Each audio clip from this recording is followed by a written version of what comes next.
50-year-old Adeline Bowie at Capitol Mortuary Services, or CMS, and 53-year-old Aaron Ali, the head of Med to Market, a medical training facility, are accused of abusing a corpse by experimenting on severed arms. Police were tipped off by a Texas Funeral Services Commission investigator who said Bowie was fraudulently using a former embalmer's name for death certificates and injecting formaldehyde into severed arms to see the effects over time. APD says there was a project thread called Freedom or Experiment.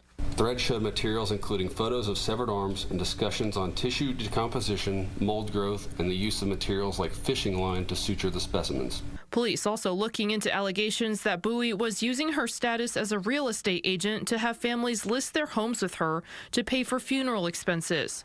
Plus, they're investigating claims of employees being told to dispose of body fluids in unapproved places.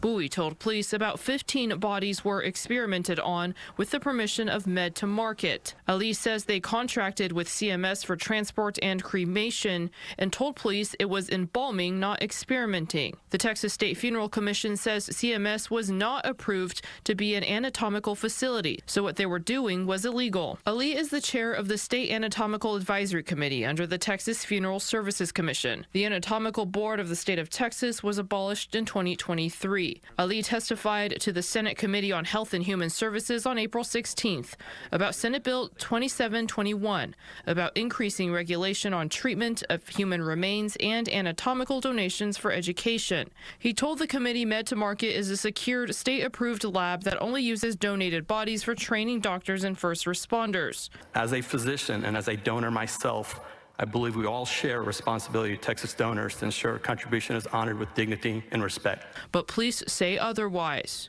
Evidence obtained in the investigation showed the opposite of these statements, and Dr. Ali provided human arms to Capitol Mortuary Services, a facility not approved by the state for experimental testing involving embalming fluid. State Senator Lois Kolkhorst, chair of the committee, is one of the bill's authors. Science cannot be used as a smokescreen. These are not only crimes against unsuspecting families, as we've heard, but crimes against humanity when they are used improperly.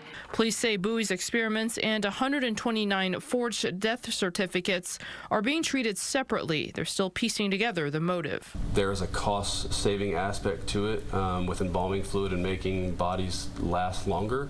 In terms of the details of that or why that was going on, I don't have an answer for you on that as part of the continuing investigation.